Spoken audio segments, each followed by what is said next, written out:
So we want to welcome you to the Missouri Department of Conservation's Wild Webcast on black bears in Missouri. First thing we want to know, can everybody see and hear us? So if not, let us know by commenting in the comment box. Okay, so folks are saying yes. All right, we'll get back at it. So we're joined with our black bear biologist, Nate Bowersock. Nate, we were saying you were on for our Wild Webcast when you first started a few years back. Now you have a few years under your belt. But before you joined us, you were out west in like big sky country. Yeah. So with big animals. Yeah, real big animals. I was working out in Yellowstone. So I spent time working with wolves and grizzly bears and black bears out there and had a blast learning about these, large carnivores and how they interacted with the landscape. And so got a lot of really great experience out there. But when the opportunity came up to be able to run a bear program, let alone in the Midwest, I'm originally from Michigan, it was just a great opportunity to come here. And I've been very grateful ever since. Well, we love having you back, and you've done some really fascinating and fun work too. Not everybody really gets to do what you do in their jobs, which consists of everything from crawling into bear dens and all of that. So we have a lot to cover today, folks, and Nate's going to get us through this. We're going to talk about the history of black bears in Missouri, some basic biology, the kinds of habitat they want, what they eat, hybridization and their reproduction, also some research we're doing and how we manage bears here in Missouri. We also want folks to know to be bear aware and also to be bear wise. We'll talk more about that. And at the end of the day, the sad part is a fed bear is a dead bear, and we'll get into that. So Nate, let's jump in with some history. So the importance of black bears to Native Americans and early settlers. I mean, they used like every part of them, skins, fat, meat, for food, for all these things. Tell us. Yeah, bears were, here in Missouri, were the second most harvested animal in the state, behind deer. Really? So we had lots and lots of bears here. Wow. And yeah, I mean, a bear, right now our average bear is 200 to 300 pounds, and that's way more than some of our deer. And not only do you get meat, but then you got fat that you can use for all sorts of cooking, or taking care of your outdoor products, taking care of your leather and your tents and whatnot. But then also that fur, it's a very thick hide, it's a big hide, and can be used for a lot of things. And so the bear was a very valuable animal. It still is, obviously, but back then people were really going after them when they could. Oh yeah, and that bearskin rug is kind of that iconic American image, So early settlers, Native Americans, really used every part of the bear. And that went well until we got into some heavy market hunting and over harvesting. So they were nearly gone by the 1930s. What caused that? Yeah, unregulated hunting seasons, and we saw that with many wildlife species. We were down to like a couple thousand deer, a few hundred turkey. Yeah. Way back in the day. Yes, not many. And on top of that, we were also processing land, harvesting timber off the land. Clear cutting. Let's call it what it was. We basically stripped the Ozarks of nearly every tree. Let alone we started doing agriculture across the landscape. Right. And so, bears really like heavy forested areas, and by really knocking down a lot of that timber and converting the landscape to different land use, it really impacted our bear population for sure. So we thought they were gone. We thought they were extirpated, which is kind of a fancy word for saying locally extinct. Yep. Right. And then a little bit of magic happened with Arkansas. So tell us a bit about that story. Yeah, it wasn't just Missouri that saw low bear populations. Many states did. Unless you were up in the northern Midwest, Minnesota, Wisconsin, Michigan, there weren't many, if any, bears. And so Arkansas was one of those places that they wanted to grow their bear population. They only had a few hundred. And so in the 60s, they went out and went north and asked Minnesota and Manitoba, Canada, if they could have some of their bears, and they brought them into the state. And after reintroducing several hundred bears, they watched the population explode. It just did so great, and it expanded. And we're just neighbors, and bears don't see borders, and so they started showing up here in Missouri. And their ranges could be hundreds of miles. Oh, for sure. So they kind of wandered up, and bringing the bears in, that brought in some new genetics, which made the population even healthier. And then they started wandering up into Missouri, and lo and behold, though, we found there were some still here, kind Yep. of hiding out in what was left of the deep woods. Yep. So we can show through some genetic studies that yeah, we never actually lost our bears in the state. You know, the random reports we got, we actually found probably there was some legitimacy to those people saying I actually saw a bear. And so our bear population mixed with the expanded Arkansas population, and so by the early 2000s, we not only were just seeing some bears, but we were actually seeing bears reproducing in Missouri. Amazing. And we have what, about 1,000 bears now? Yep, we're right around 1,000 bears right now, and about an 8 to 9% growth rate, which means in every 10 years we should see the population double in size. Right. So they're doing really well. Quick pictures here. We see down in the lower left, that was kind of that market hunting where deer, bear, they were basically out there shooting anything they could. Yep. Right. And that was back in the 30s. selling it to at the For meat profit, market. yeah. Yep. All of that. And bear fat actually was the cooks down in Louisiana, the French cooks were trying to get that bear fat because it actually apparently makes some of the best pastries there are out there. Good to know. And then the center, that's back in the 40s or 50s. That was some early bear trapping. A little further up in time, but yeah, probably 60s or so. But yeah, it's a bear being released out of one of the traps. All right. And that's your iconic bearskin rug. Yep. Okay, so that's kind of the history, and bears are back, and that's the good news. Yes. So let's talk a little bit about their biology, and we call them black bears. I mean, the Latin is Ursus americanus. Okay, and technically they're called black bears, but they're not all black. Yeah, so traditionally black bears were we think of them as you can see in these pictures, a bear with a jet black coat and a tan muzzle. They have these kind of rounded ears, short rounded claws that they use for climbing trees, digging for grubs, and all of that, grubs and whatnot.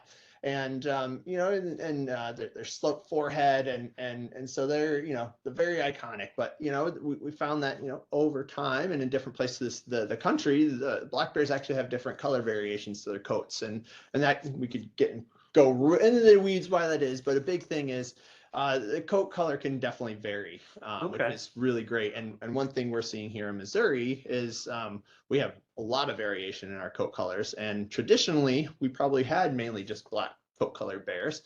But with Arkansas's reintroduction of bringing bears from up north, the northerly bears are known to have more color variation. Fascinating. And so that those genes got into mixed with our population, and so now we're seeing lots of variation. We see black bears that are brown in color, blonde in color, cinnamon or reddish brown color. If we look here, traditional bear in the center. Yep. And then we have a cinnamon bear, what do we call them? That light brown over there on the right. And then you can even see females can even give birth to cubs that are different colors from. She seems lighter. Yep, she's lighter colored, and those cubs could get lighter in color themselves, but I guess that their coats probably went more black or dark brown color. And we have some more pictures of color coat variation coming up here.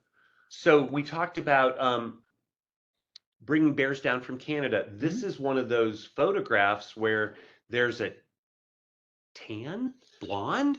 Yes, so we have a blonde yearling cub here, and it has two siblings that are black, which you can see one behind it, and then in the back you can see the ears of the third yearling popping up, and then mom there you can see is more that kind of chocolate brown color. So, and the other thing that's kind of neat is females can and usually will breed with multiple males during the breeding season, and they can actually then give birth to cubs with the genetics from different fathers. So there's potential that at least one of those cubs has different genetics than the other ones. That is fascinating. So their colors vary. These are some great pictures. Their size, the size ranges. What's the biggest biggest black bear you know of or have ever seen in the world? In the world, that's big. I think I've seen pictures out of Florida of bears over 800 pounds. Wow. Black bears. Okay, so in Missouri, the largest black bear we've ever recorded in Missouri was around 600 pounds. And I've been fortunate to handle some 400-pound males in the spring. And we do have some big bears here in the state. We have a lot of really great resources for our bears. A lot of great food, and so bear size is really reflective of the food they eat. And we have a range from like 90 pounds to 600. Would 90 be kind of a yearling? That would probably be our younger adult. Just like us humans, we have some individuals that are bigger and some that are smaller, and so you do see kind of that kind of weight range and size range, because Okay. everyone and every bear varies quite a bit in size. Okay, we're getting some questions. And again, folks, thanks for your questions. We want to hear from you. So you could submit your questions through the comment box in the upper right-hand corner, share with us. Nate, we want to clarify one thing. You mentioned in this picture that a female could mate with different males and therefore produce different colored cubs. So by having different fathers, that means they'll have different genetics from those fathers, which gives Yes. the color variation. Okay, we just want to clarify for someone who's asking. No, that's correct. And All so, right. our females have between 2 and 4 cubs a year. And so there's potential that all those cubs could each have a different father, and so their genetics would vary amongst the cubs because of Okay. the different genetics they're getting from the different males. Okay, so the female can mate with multiple other black bears, but is there a hybridization opportunity or possibility with black bears and any other bears, such as a grizzly? So there are folks that have been kind of trying to assess that, but in the wild, we've rarely, if ever, documented something like that. We see grizzly bears and polar bears Right. hybridize, and Okay. that's because evolutionary polar bears evolved from brown grizzly bears, bears, so they're very right. close related. Right. Black bears actually are almost a split in the evolutionary chain. So there's a lot of So different There- genetics. Yes. Kind of like an elk and a deer not really being able to cross produce. Yeah. They're similar, but so genetically different. Okay. Yeah. And And then bringing up this other, still talking about coat colors and name bears. The crazy thing is that outside of, what we see here in Missouri, the blonde to black color, there's some other black bears that have some other cool colors. So we have the glacier bear, as they're calling it. and that's up in the left, right? And so they have almost this bluish gray color phase, and they found that these bears that can be found in Southeast Alaska and parts of Canada have evolved this coat color that helps them blend into the glaciers. The Which- glacier, blue ice, exactly. blue light off the glaciers. Part of that is to maybe avoid contact with grizzly bears, which the two species they don't get along. They tend to avoid each other, but out in an ice field when there might not be a lot of food, Right, a large grizzly bear might take advantage of a black bear Right. out there. Or shelter. So you're saying that helps them blend and hide from Exactly. predators of them. And then this is beautiful. The spirit bear of British Columbia. Those are amazing. They're not albino, but they're really a true blonde or white. Yes, yeah, which is another just really cool, why that is in that landscape is it's not necessarily we think about coat color maybe be something to help you with heavy survival. forested. It's a heavily temperate forest. Exactly.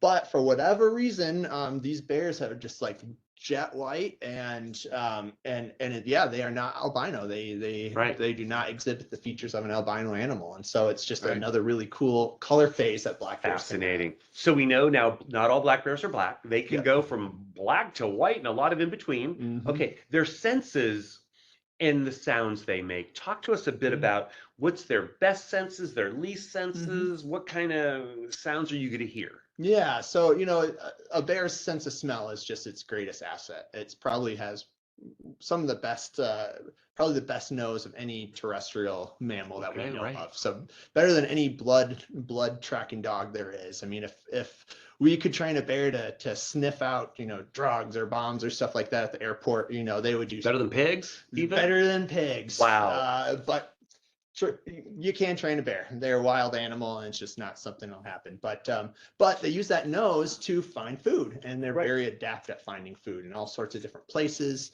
And we'll get to it eventually. But securing, human foods is really important because bears can smell those things out, and the fatty, sugary foods that we have as humans are very enticing to bears, and they can smell it from a long ways away. So that is their true best the sense they have.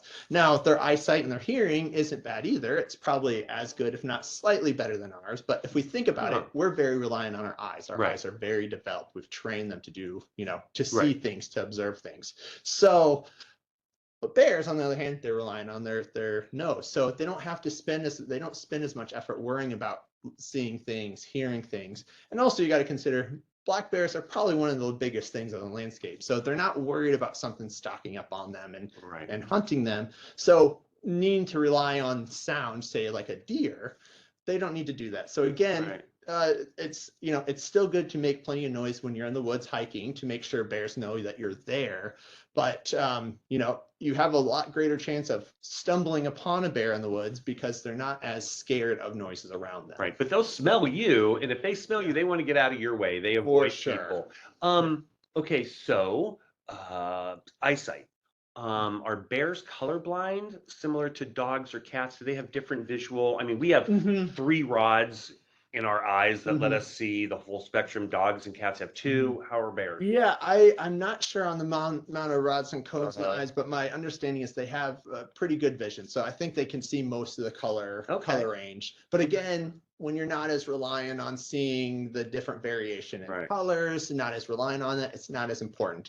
But like wearing, making sure you're breaking yourself up in the landscape when you're hunting, like for a deer, it's maybe not as effective with a bear because they can see the color variation.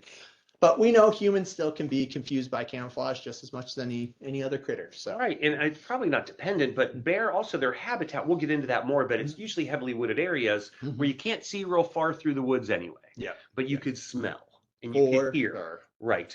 And you say they stand up. We've kind of seen those images of bears standing up on their back legs and sniffing to get perspective. Yes, totally. And so that's a thing too. That's really great you bring that up because we see those images of a bear rearing up and looking. Right. And some, in Hollywood has that a bear stands up and roars because it's angry and aggressive.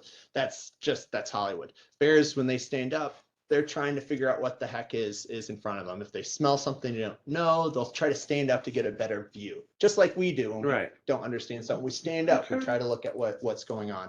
But at the end of the day, they're get an idea what's going on. In most cases, they're not. They'll just go back down to all fours and walk away because they just want to find the next food they want to eat. So and they're pretty quiet and they're pretty stealthy as they move through the woods. An animal that large can be surprisingly silent. As it moves through the woods. It's wild. And I've watched 600-pound grizzly bears walk through a heavily leaved area and make almost no sound. It's very impressive. But at the end of the day, yes, they are pretty quiet. They rarely make noises. When they are making noises, it tends to be in a defensive situation. So they'll start huffing. They'll clack their jaws, they'll smack the ground. Occasionally they'll do a kind of low rumbly growl. It's their way to essentially tell other animals or us, if we are in close quarters, hey, I'm not comfortable. I'm here. Back off. Kind of like a dog's low growl. It's like, hey, I'm warning you. Yeah. Okay. But and I don't have it up there, but they do roar. I'm not going to say they don't roar. I've seen 2 big male bears fighting over a female, and they will roar. Or I've seen video of grizzly bears fighting over a bison carcass, and out of frustration, they will roar at each other. But that's a far different behavior, and that's something. Grizzly bears make similar sounds as black bears. They make pretty much the same sounds. Yeah. Okay, so we have that. So sights and sounds, best sense of any terrestrial land animal. We got that. And then we mentioned their eyesight might not be that great compared to smell because, again, their habitat is highly forested areas usually. So let's look at some of the habitat. Where else and where are they in Missouri? And we talked about range. How far does a bear travel in its home range? So the classic place for bears though is the thick forested area. The Ozarks, like down here on the left. This beautiful fall picture that we had those colors yesterday, and now the wind's probably knocked all those poor colors off the trees. But that's just beautiful bear country right there, and very diverse in the trees. So there's a lot of different foods for bears, and that's what they like. And so when you look at our sighting map, which is all the dots with the yellow to red color patterns there, you can see down the Ozarks. So white, no sightings, yellow, the fewest, and the darker the colors we get, the more sightings. The blue going through the state is the Missouri River. Right. The other black line, is that Route 44? That's Route 44, which is kind of that main corridor that we kind of say south of 44 is where we have our core bear range, and north of that is the expanding range. Mostly south of the Missouri River. And most of that. And then from our range map, you can see there, which is the green and the green shades there is the dark green is where we've had lots of sightings over the years. And then as we go out. So if you notice, though, most of those counties, even north of the river, there's been at least a bear sighting or 2 over the years. And so actually after we made this map, we actually got one in Putnam County up there on the Iowa Wow. border. Oh, So we wow. can fill that in. Okay. And this year we've had photos of a bear on multiple occasions in Harrison County, which is also up there on the Iowa border. So it's pretty, we're just seeing some really cool stuff right now with our bears expanding. And Okay. despite them wanting that heavily forested area, if you fly over the northern half of the state, there's still quite a bit of forested patches Yeah. out there. They're It's not patches. it's patches, but it's still good. And a lot of those patchy forests are oaks, and Right. oak acorns are the king of bear food. And a lot of the other parts that aren't forested patches are agricultural lands with corn and soybean. And are bears attracted to corn and soybean? They can be. Now in Missouri, we haven't seen that as much as in, Okay. say, other states in Minnesota, Wisconsin. That could be something on the horizon for us, and that we're definitely keeping a look out for. The other thing is,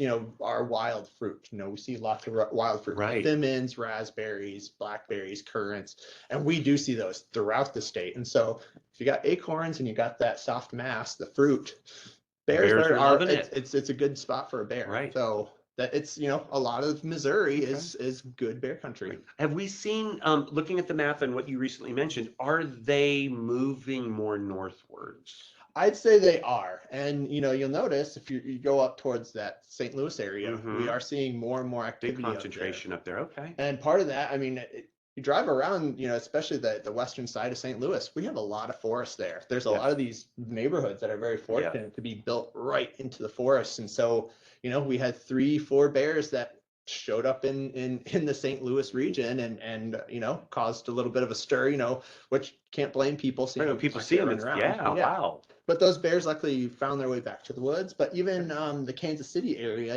there's a lot more ag, there's less forest, but Mm-hmm. we are starting to get more bear sightings even over Right. towards the Kansas City area. Yeah, when we talk about bear sightings, and you're probably not going to actually see the bear because they're very elusive, but Mhm. bear signs. Mhm. So how can we tell maybe if we're in bear country and what to look for? So we're looking at tracks, some tree rubs, and scat, which is poop. Yep. So the tracks are the first thing, to keep an eye for. And so I think a lot of Missourians are still used to, the biggest track in previous is, a deer track. Right. And that's, a couple inches in size, Right. where bear tracks, it's as big as your hand, if not bigger. And so sometimes folks might even just be overlooking the tracks in front of them because it doesn't register that that's an Right. animal It's track. not a person or Bigfoot. Exactly. It's a bear. It's a bear. So yeah, the front pad can be 3 to 4 inches wide. The back foot can be 4 to 5 inches long, and you're going to see 5 toes and claws at the Okay. tips. Is pretty classic. Now sometimes you have people that have a big dog will overlap and can be confused, but its dog track is very different. Very much so yeah. than the bear. Quick question from that track, front foot, hind foot, do they kind of step into their previous track with their hind foot? This looks like the hind foot's almost on top of the front. Yeah, they don't quite overlap each other. There's a little spread between the front and back. So you can foot. kind of see that, or separated depending on the gait and how they're moving. Exactly. Okay. It's you'll have like wolves, for example, they will step in their own tracks. And so Right. part of that, especially in snow, that's efficient. You can go through the snow if you're breaking a path and you're staying with Because you each other. studied wolves all. I spent some time studying wolves too. I've had a fortunate career. Okay. But yeah, bears, they're big and they're usually asleep when the snow's out. So you don't need to worry about as much about being efficient with your foot placement. So that's what and then we see that center picture, that's a bear rubbing against a tree. That's also how the smell and the sign for other bears. If I'm the tallest rub on here, I'm the biggest bear in the woods, stay away. Yeah, it's a great way for bears to communicate. And we have the theories we have about bear rubs. We continue to get more information, and it seems like a lot of signs point towards this is a big communication tool for bears. They're trickier to find here in Missouri and the Midwest because especially when they're rubbing on oak trees and stuff, it's harder to see versus out west when you have mainly conifer trees. That conifer bark, it shows up the dirty smell, dirty dirt from all because the the hair is in there, so it smells. You see the hair. It's rubbed off. Here in Missouri, I think mostly deer rubs. We're seeing deer rubs. Yeah, and because you see the bark completely rubbed away, where bears are just rubbing the bark smooth, so it can be a little harder, especially if you think like a maple tree. It doesn't. The bark is really smooth already. So, but in this case, like here, we have one of the few conifer trees, in the Ozark that we actually found. hair, they'll scratch it sometimes, they'll bite it. Okay, and that's again territory. And so it's a way to say, hey, I'm here. And so either A, for a male to tell another male, hey, I'm here, maybe stay away, or for females to say, hey, I'm here, I'm ready to mate, you know. Right, okay.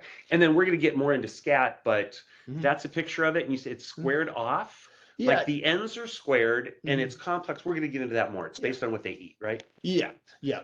Okay, speaking of what they eat, so what do they eat, and how does that change with the seasons? What are we seeing here? Yeah, so you know, bears are omnivores, and I was just talking to someone the other day about this. You know, the term I really like to use is opportunistic omnivore. So Right. they Now, take advantage. omnivore, meat and plants. Yes, they can eat both plant and animal matter, and so they can have a very diverse diet. They do have a diverse diet, but they also, it's you know, there's days we think, oh well, they're only going to go for the best food all the time, and at the end of the day, a bear's just looking for something to eat, and so whatever is present, they're going to take advantage of it. Because aside from the brief mating that goes on, and then the brief sleeping during the year, they're eating. They're just eating. They're eating. When they're awake, they are eating machines, and that just goes into high gear come fall. Exactly. Right? Exactly. So, you know, they also have really great memories though. So there's times that they will remember where that really good acorn patch was, or really good berry patch was. And so that's the one thing that people think of, oh, they have these huge home ranges. It's more of they just have these great memories of where these really great food patches are. And so in some cases, they might be hundreds of miles apart. And so, you know, thinking of a wolf, when we say home range, you draw a big area because they're patrolling a very large area. A bear, they're just using pockets of space over in time when they know good food is there. So in this case, you know, we can see blackberries, blackberries there, beehive, honey, and they do eat honey, both commercially grown, but also the we're going to talk about stuff. that a little bit. But then but the insects are a great source of protein, and so ripping up in logs to get at yellow jacket, which is what they're doing there. Which you can see there. That's a great picture. It's a great year for mast acorns. So acorns is a huge part of their diet right now. Sure is, and you know, then we have a lot of white acorn or white oaks and red oaks, and those white oaks are kind of king because they're lower in tannins, and so it's a lot easier to digest. Yeah. And so lots of great protein and fat in those for bears, and let alone all the other, you know, deer and turkey and and I mean, they'll eat a carcass if they come across it, but they're really not going out killing things. Typically not. And that's one thing though I would like to look more into, because in some ecosystems we do see bears in the springtime actively looking for deer or elk fawns, and we do have our elk population down in the Ozarks, down in Shannon County, and it's one thing that we don't know a whole lot. You know, are bears actually figuring out that, hey, there's elk here, and there's a great source of protein that is temporarily on the landscape, but can be really great. So that's do they want to work that hard?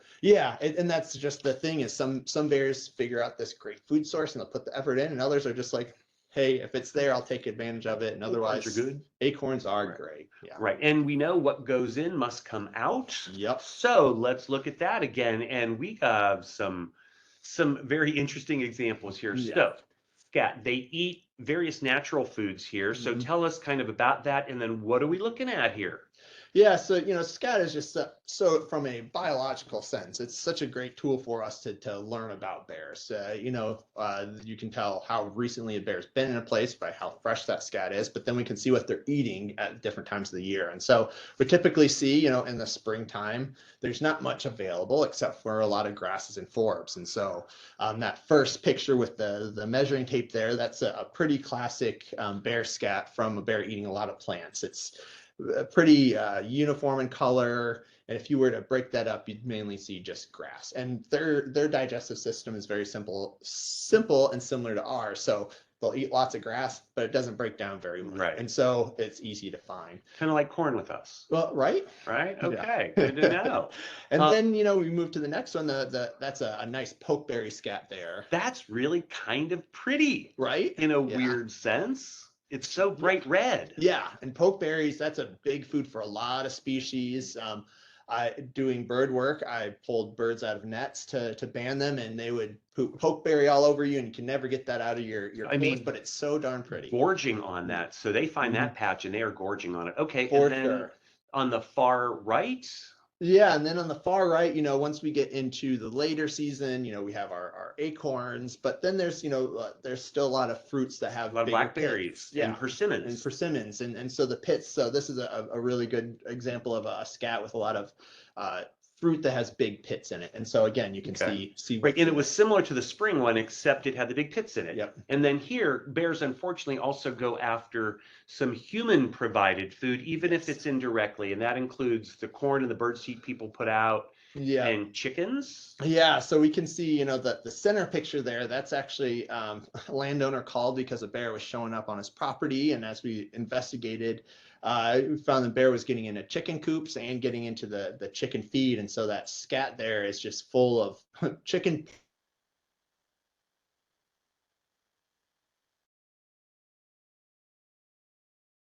We can get into that more, but yeah, so that's that. And then you can see that the left picture, that's a classic picture of when a bear gets into bird seed. You can see Okay, yeah, all the all little the little seeds, different right? kinds of seeds, from the like millet to the little Right. niger.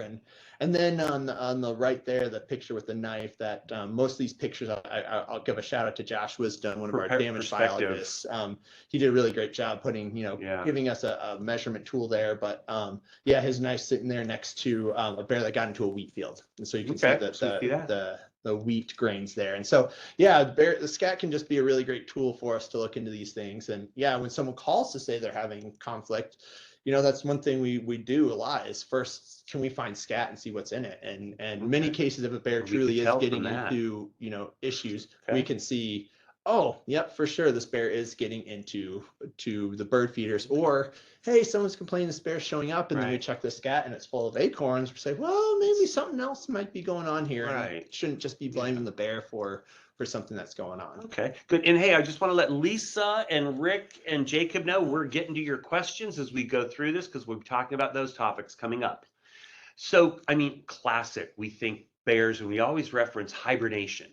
Mm-hmm. And there's some differences with that among Mm-hmm. animals. Mm-hmm. So I guess the big question here, tell us these great pictures from your adventures, and then do bears hibernate the same as other animals? Yeah, so to start with, all these pictures, these are most of these pictures are, to my knowledge, are bears here in Missouri. Right. And That one's high in a tree. So hmm it found a big hollow in a tree. It looks like a Yep. smaller bear, Yeah, and but we see, but that's the thing here in Missouri, is our bears, they choose all sorts of different substrates to den in, from just a brush pile, or a bunch of down oak like we trees, see down in the lower right. to digging out the root ball of a tree. And then but then we even see bear, that we do have trees that have, just have a big hollowed out area. And a Yeah. lot of our females, are between 150 to 250 pounds. And so but it's crazy how they can wiggle their way into Yeah. tight spaces. And Okay. so we'll see them even go into those hollows of the trees and give birth in there. And so Okay. but we also see bears hibernating in rock ledges and caves. And so we here in Missouri, there's just a lot, A lot of of things that bears okay. can sleep in. Now, the other thing is, hibernation. So you get into hibernation, the question always comes up: do bears actually hibernate? Right. Because we hear these stories of bears getting up, doing things. And so, kind of get technical here, hibernation is a type of torpor, which is essentially when an animal starts to decrease its metabolic rates to deal with the cold winter Deep temperatures, winter or a sleep. lack of food on the landscape. And so some animals, like hummingbirds, for example, if it gets really cold, especially when they're on their migration south, they will go into torpor, where their bodies will essentially just shut down and go into kind of a manual shutdown to get through the night, Okay. so that they don't burn too much energy, because they burn a lot of energy when they're Right. moving. Where animals that hibernate, they are actually going through that, willingly going through this process to shut themselves down. And so for a bear, they are hibernating, they are decreasing their metabolic rates, they're slowing their heart rate down, their body temperatures down. And then and in some cases, they will go into a den and they won't really move at all for up to 6 months, because especially when we get into northern climates, when there's 6 to 10 feet of snow, they find a cozy spot, and they go there and they just don't move. Nothing to leave. Now, here in Missouri, our bears, we don't have 10 feet of snow on the landscape. And in some winters, we barely get below freezing. And so in those cases, bears don't need to have as much of an insulation on them when they're sleeping, and they have the ability that if they need to, they can wake up and go eat and drink, but they still have a reduced metabolic rate. And so we do consider that to still be hibernation. Now, where people kind of where the issues come from, or where the controversy comes from, is there are animals that go through the heavy hibernation, like ground squirrels, and they truly, their heart rate drops to almost nothing, their body temperature drops in half, and they really don't move, and you can try to stimulate them and they will not react whatsoever. Where bears, they will still react to stimuli. And so there is that misconception, but we can show that they are a true hibernator. Okay, but yeah, so you can see here, this is a classic picture, another classic den of one of our bears here is that little hole in the ground there. That's probably 1.5 feet, 2 foot high and 3-4 foot wide. But then once you get in there, all of a sudden it turns into a big old cave. So you got to crawl in there, and then at the back of this little cave was this bear. That doesn't look too sleepy. She was still a little awake. This was in late November, I believe. Okay. So it was about 40-ish degrees when we hiked in. But then the thing with caves is like they have a regulated temperature. Yeah, so they stay like in the mid-50s. Yep. Yeah. And so they're bears in caves can be a little bit more responsive because it's a more managed temperature, just because of the natural ability of caves to maintain temperatures. So these are fascinating. And then here's some more pictures of just the sow, which is a female bear. Within the boar is a male bear is called a boar. Like pigs, a female is a sow, and then the cubs are cubs. Yep. So here's a mama bear sow with her cubs coming out. Yep. And so the one on the left there, that's just a down tree, and the bear just dug out underneath. And then the one on the right is a bear we actually worked this year, and that she was just under a rock ledge. Yeah. That's kind of amazing. The other thing, it's hard to see in these two pictures. The other picture was a little difficult too. But one thing that kind of helps us zone in on some of these dens is that you will notice on the picture on the right is there's not a lot of leaves piled up in front of that they den, scrape it out so you kind of see that. Scrape the leaves actually into the den, so they make a little nest. Bedding. That sounds comfortable. And so when we're getting close to a den site, that's one thing we start looking for is, can we find an area where the leaves have been removed because they likely have turned it into a nest that they can burrow themselves into and keep warm, keep their cubs warm. That's fascinating. Yeah, so they make a nest. Speaking of cubs, let's talk about reproduction. So all of this mating time, when do they give birth? What's the litter? What's the biggest litter?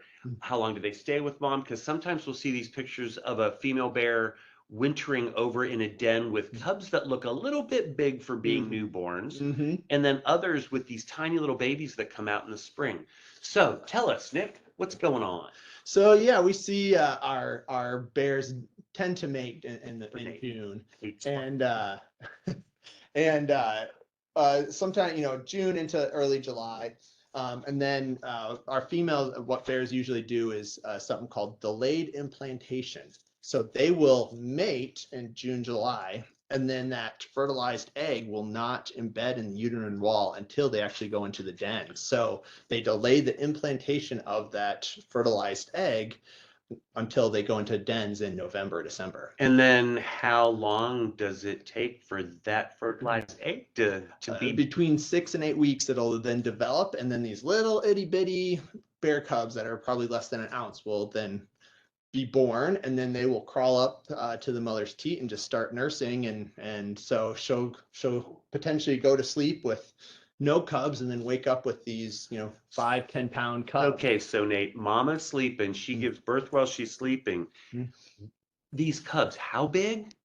Less than an ounce probably when they start, when they're born. So less than an ounce. What is that? Is that like a mouse? It's tiny, like the size of a mouse. Are they born with like hair? They're fully eyes closed. Like most mammals, they're not their claws aren't fully developed. Their teeth don't pop through the gum line until they're, I think it's 6 to 7 weeks old. So they're just these little things, bear guys, eyes of like a mouse that they start out, and then within just couple months? Yeah, a few weeks, then they just start packing on the weight. So mom putting on all that weight in the fall, she converts They are that to milk, nursing and they and just nurse all day long. And then we see these cute little things in the spring. And then, yeah, come April, May, mom will leave the den with her cubs, and we tend to see cubs, 1 to 4 cubs for our females. Okay. Average is about 2 is most common.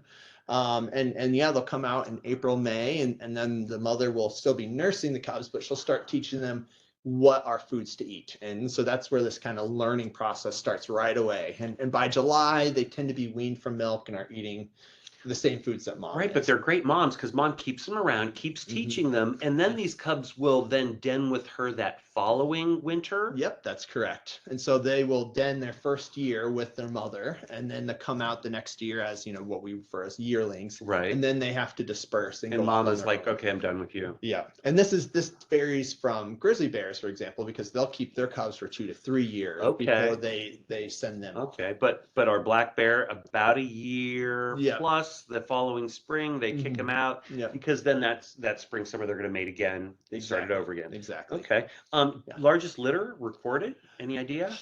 I know outside of Missouri anywhere. is, I think 6 to 8. I think there's been That's some a lot. places, yeah. Okay. Which is, it's again all about food. If they can get lots and lots of food in, they can pack on the weight and More allows them babies. to successfully Okay. give birth to more cubs and then produce more milk to feed those cubs. So, Okay. and I think that happens. You tend to see that in more warmer climates. So we're not quite at that threshold of where you're going to see those really large litters. But we still, when 2 to 4 is still decent, and in many cases, our females, we do see some decently high survival rates of our cubs. So that's hence why our population is doing so well. That's very cool. And then kind of the ranges and the dispersal, like similar with deer.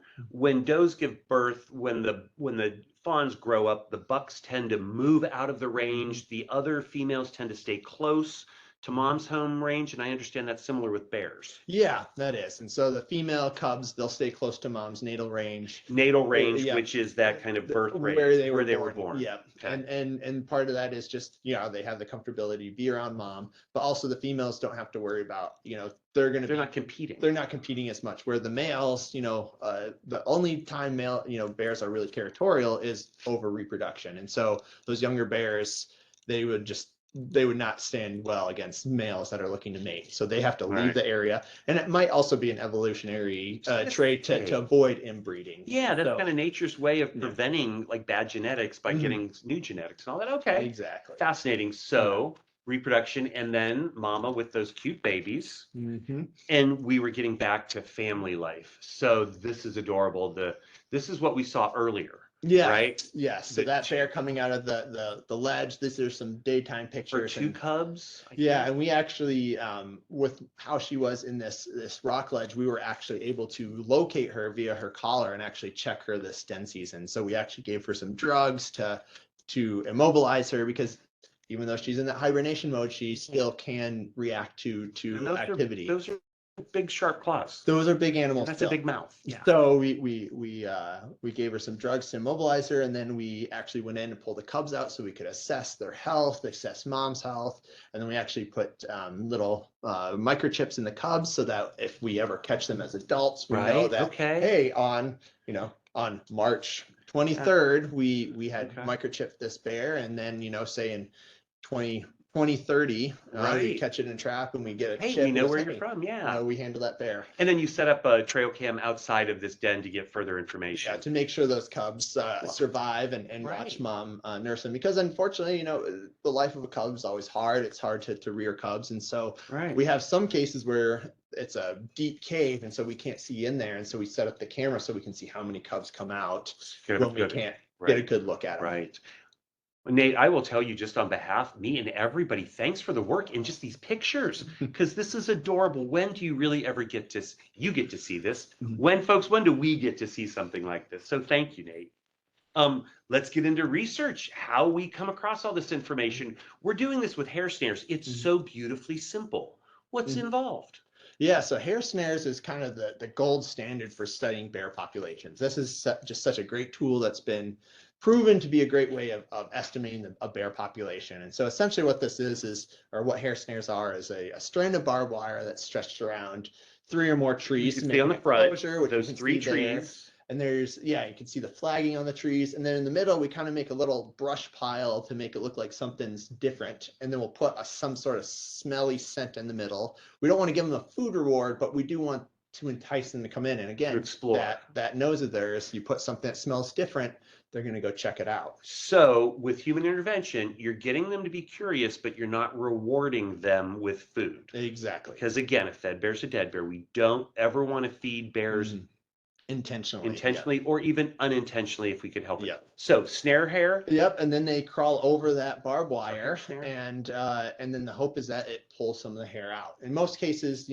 bears have, we do this in the spring and summer when they're molting, and so it's essentially we're kind of helping pull some of that hair they're molting anyways off, and then we can take those hair samples, and then we can run genetics on it, and we can ID individuals, and through this complex modeling, we can actually estimate a bear population. That's phenomenal. So we do hair snares with research also. Wow, this part, the marking and collaring. So you'll use these big mobile pens to capture trailer traps. Trailer We traps. call them. Yep. And so we'll set those up, and we will put a little bait in there because it's a big metal box. Trying to entice the bear to come in, but it's not much, but enough of something to get the bear to come in. And once they go back and hit the bait trigger, the door will close down behind them. And then you can see one of our damage biologists there, Josh, actually, who supplied some pictures. Okay. That's a tranquilizer dart on the pole. It's a jab pole, we call it. Okay. And give the bear some immobilization drug, and once they are sedated, then we'll go in, we'll pull them out. We'll see the center picture. You can see, yeah, we will put a blindfold on them to cover their eyes, protect their eyes. We'll put a breathing tube in, give them some oxygen. No, the drugs we give are pretty safe for these animals, but we like to make sure that they're as stable as possible. So we do give them bottled oxygen to help with their recovery process. Okay. And then we'll collect a series of samples from them, everything from their body weight to body measurements. We'll collect hair for isotope analysis and for DNA analysis. Okay. We'll put ear tags in if the bear hasn't been handled before. We'll put a microchip even in the adults if we haven't handled them before, because those ear tags can get ripped out, especially the males can be really rough with each other. Okay. And then if we have an active research project going on, we'll also put tracking collars on them, because tracking their movements can just be vital for so many different things. We've learned so much from collaring. This is amazing. I was blessed years ago to go on a marking and collaring adventures. One of the things that overwhelmed me was the intense smell of the bear. I mean, we see pictures, but the smell, it's a pretty intense smell they have. Not bad, but just very intensive. And then the other thing, do you guys do tick counts? We used to do tick counts. We haven't done it in a while we have so many different projects. Right. Sometimes these bears can be loaded up with ticks, but their immune systems are amazing. So they can handle carrying a lot of these. Hundreds and hundreds and hundreds of ticks. But they can handle that. They've evolved with that. Okay. Yep. Then the other thing, marking and collaring, but we talked about earlier, you're crawling into dens of all types.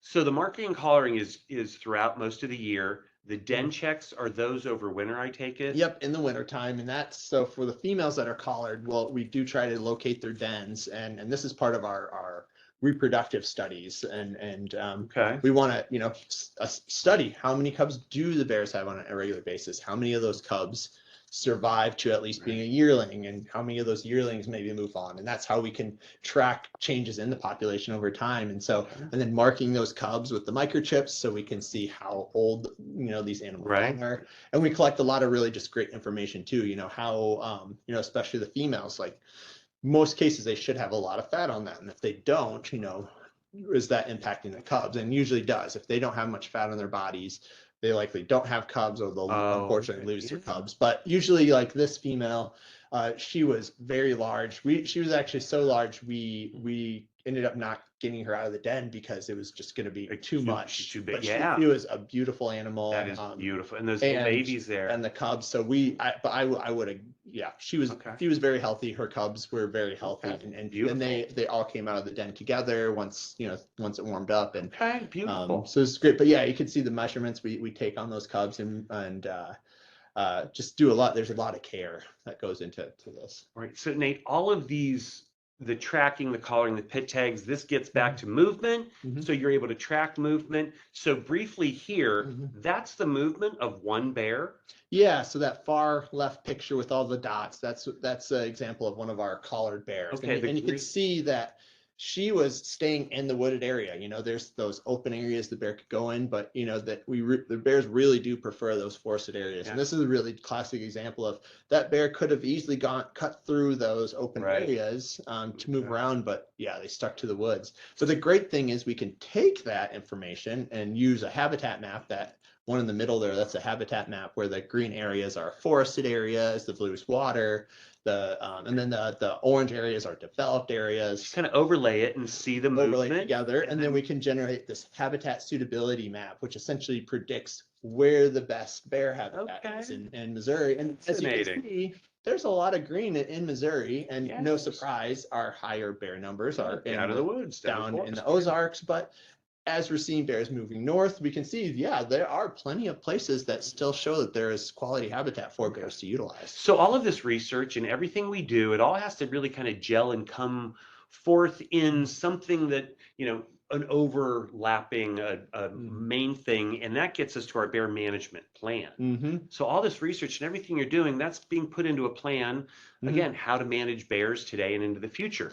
So what's involved with that? Yeah, so we, before I got here, we established our bear management plan, our updated plan, and we try to have these on a 10-year cycle.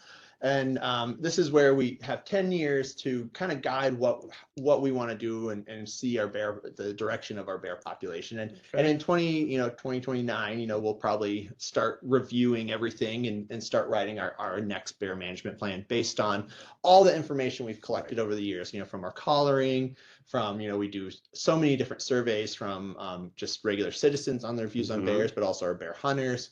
And we put that all together, but, we have these three main goals, and the big ones using science-based methods to manage a self-sustaining black bear population focused on research. And so we've been doing that heavily. And then we want to continue to increase awareness about bears, because Missouri is bear country. It is, and it historically was, and now with all the great work that we've been doing, we're very much seeing bears showing up in more and more places throughout the state. And then the final one is addressing human-bear conflict when it comes up, because inevitably, humans and bears like to use similar areas, and we want to find ways that we can live responsibly with one another. And we're going to be talking about that next. So part of our bear management in Missouri now, this is, I think, year 4 of our hunting season for black bears. The season closes today. Again, it's our 4th year, and we give 400 tags for a harvest of a maximum of 40 bears, right? It's those 3 colored zones in the southern half of the state.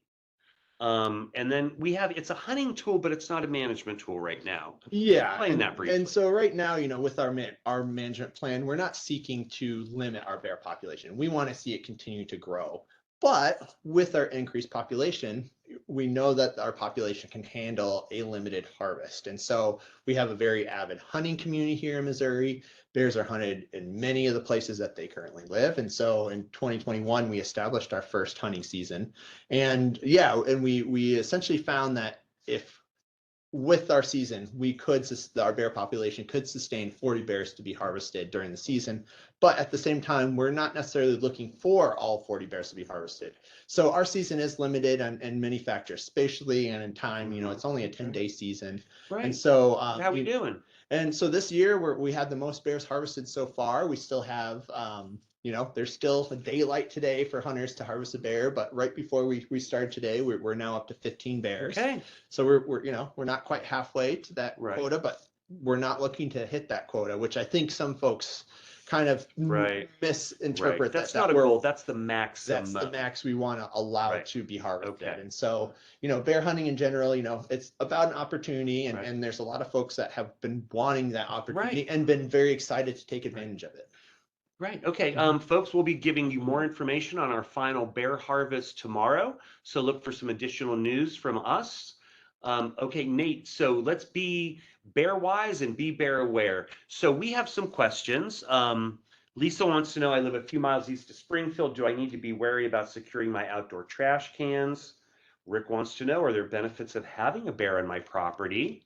Rick also wants to know, what's the best way to protect my honeybee hives from bears? And writes, as a landowner, protect his livestock. Mhm.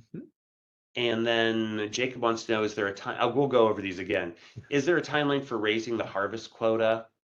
I mean, are we looking at changing that anytime soon? So we got a lot. These are all really great questions. And Let's start harvest quota. yeah, so to start, I think first, for this slide and kind of get into those first couple questions is, we know that bears have a very strong sense of smell, and they're just looking for their next meal. And so securing food is just the biggest thing about to be bear wise.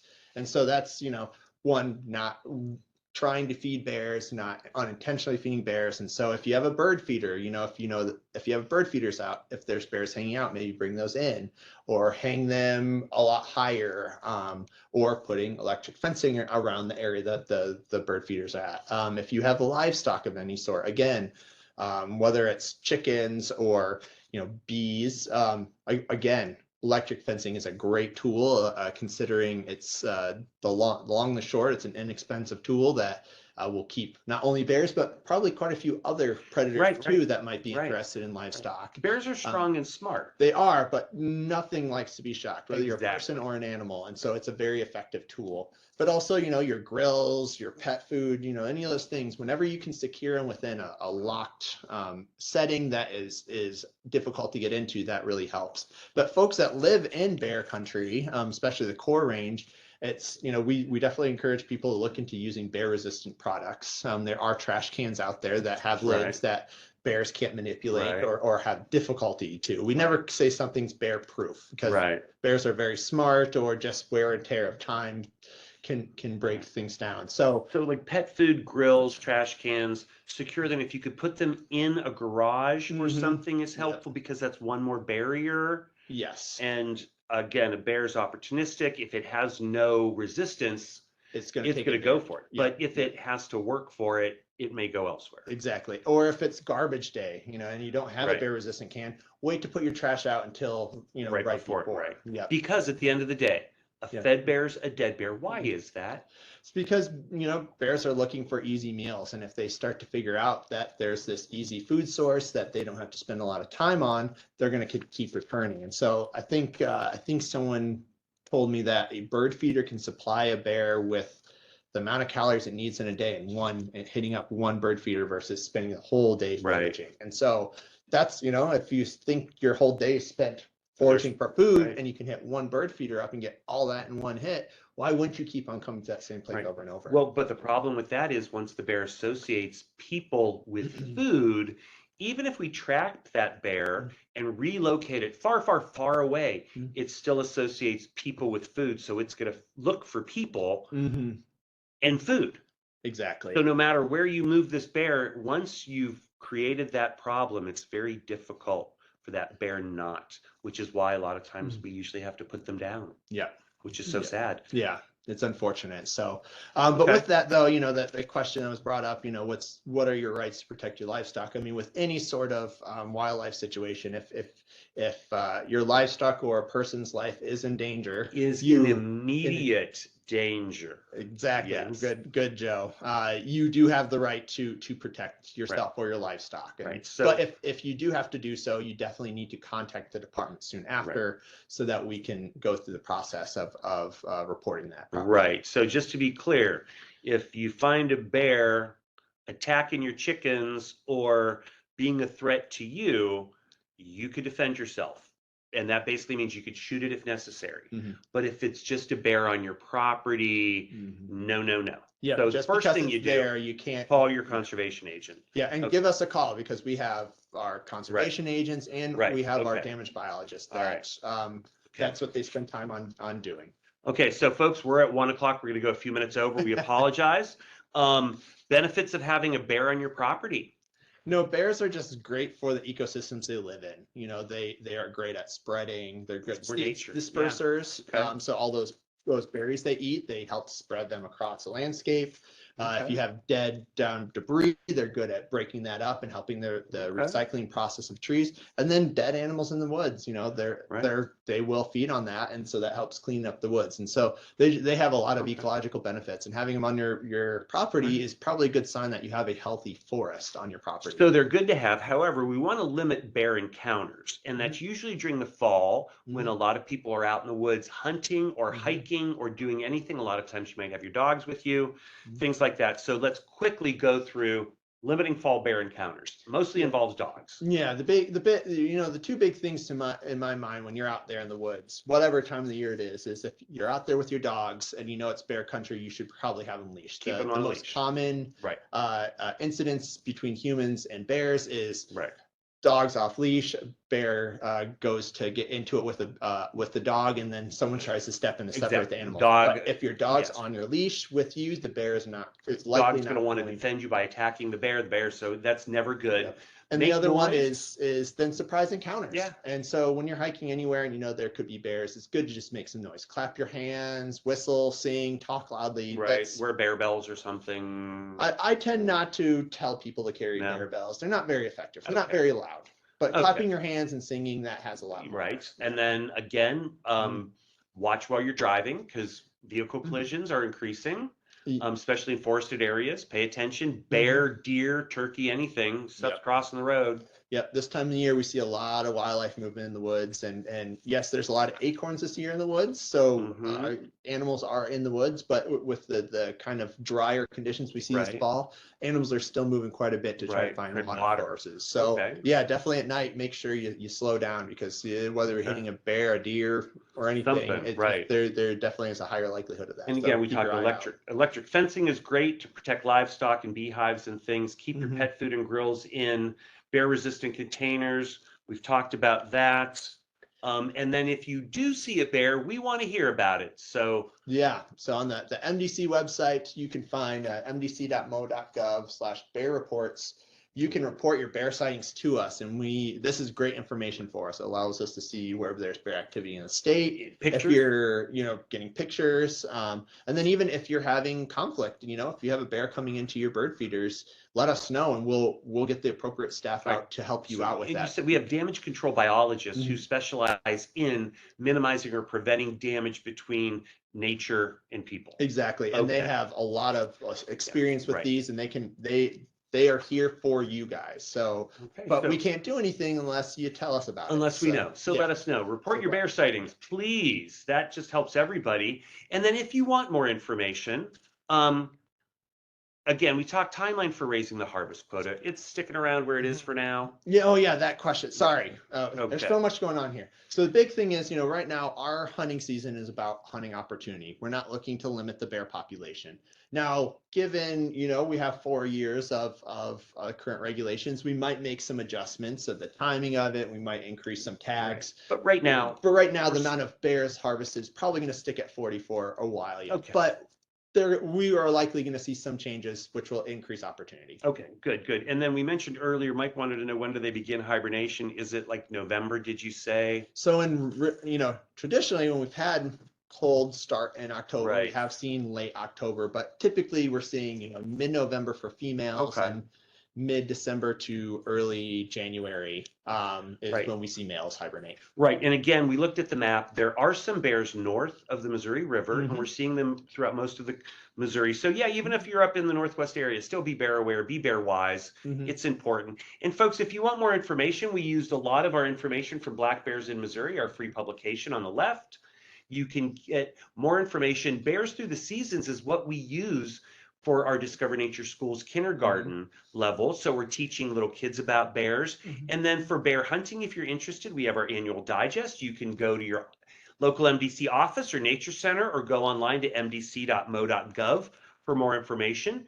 We talked about BearWise. So Nate, this is a national organization we're part of, which has some great information. Yep, it's an organization that was founded by bear biologists and run by bear biologists across the country. So the experts. BearWise provides consistent messaging, whether you're here in Missouri, in Montana, California. Good stuff. You will, the information is consistent because black bear is a black bear at the end of the day. It's a really great information. And then we are now starting to put out annual reports of bears. And so our second report just went out this summer, so the 2023 report, and you can find that on the MDC website as well. Excellent. So again, thank you. We have spent the last hour or so with our black bear biologist, Nate Bowersock. Great information, great presentation. Thank you for joining us. Anything else you want to leave people with? The big thing is, it's always a pleasure to do these things, Joe. And then, Missouri is bear country, and, it's very important to, keep in mind that there could be a bear in the background. So to be bear wise. Well, thank you again, Nate. And thanks, folks, for joining us on our Wild Webcast about black bears in Missouri. This will be available to rewatch in a few days or so you could revisit us at mdc.mo.gov. Aside from that, thanks for discovering nature with us. Get outside. It's a beautiful day.